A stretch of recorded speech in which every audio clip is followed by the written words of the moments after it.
j'accompagne des enfants, des jeunes enfants, et je voudrais savoir s'il est difficile d'évaluer la perte auditive d'un enfant en bas âge. Même chez les bébés, si vous voulez, les très jeunes enfants, alors qu'ils vont aborder la problématique du langage. Alors oui, c'est compliqué, ça prend énormément de temps d'estimer le niveau d'audition d'un enfant. Qui plus est, on est obligé de faire ça par rapport aux fréquences, puisqu'on entend plus ou moins bien certaines fréquences. Un bébé, bien sûr, ne va pas vous dire quand il entend et quand il n'entend pas. Alors il y a des tests pour ça.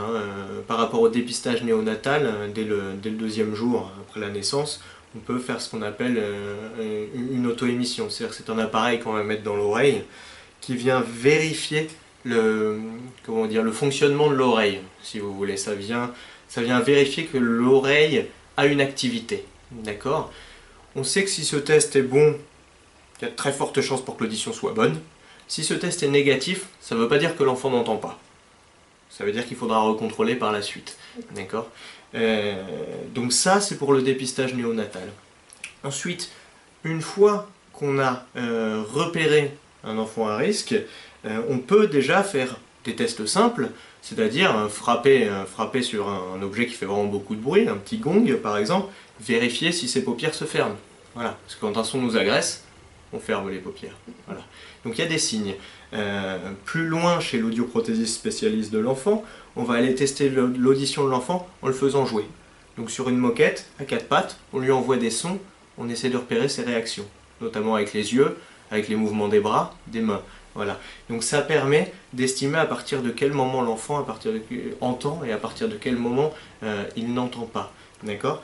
En grandissant, on va pouvoir le passer sur des systèmes un petit peu plus fiables, qui vont être des systèmes donc, de logiciels informatiques, où il y a des jeux sonores tout simplement, donc qui permettent d'évoluer encore mieux l'audition de l'enfant.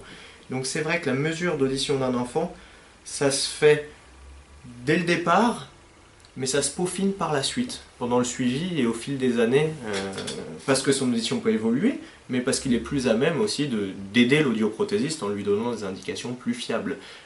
Passé 6-7 ans, on peut mettre un enfant sur des tests adultes où il lève la main dès qu'il entend. Voilà. Donc oui, ça prend du temps. Si un bébé ou un jeune enfant a des problèmes, est-ce qu'il y a des prothèses et comment ça fonctionne? On peut appareiller, et ça se fait à partir du 3e mois. On va utiliser effectivement des appareils avec des sorties de son très fines, puisqu'il faut pouvoir rentrer dans le conduit d'un enfant. D'accord ?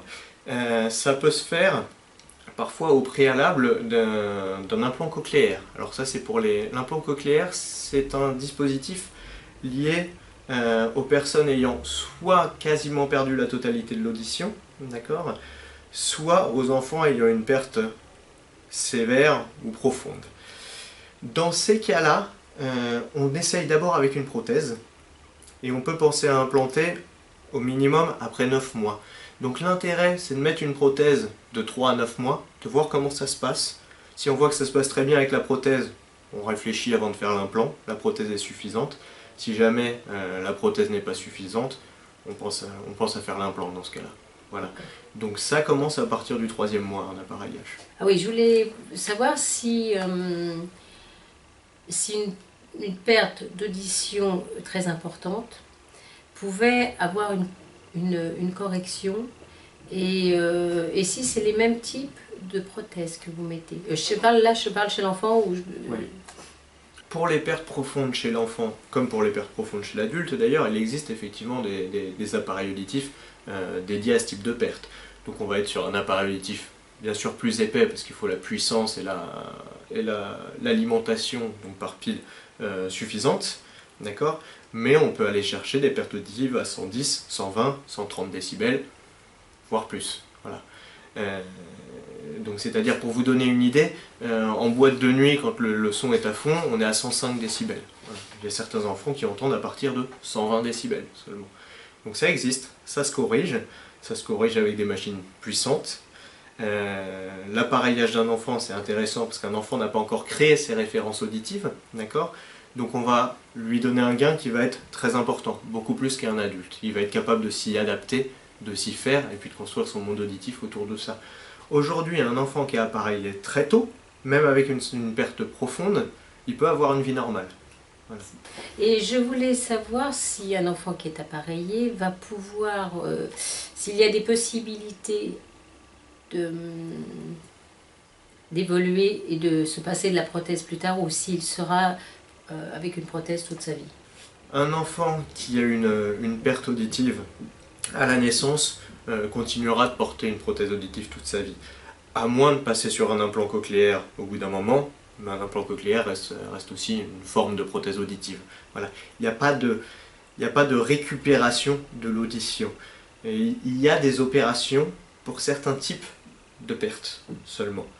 Mais quand on appareille un enfant, c'est qu'on ne pouvait pas l'opérer. Voilà.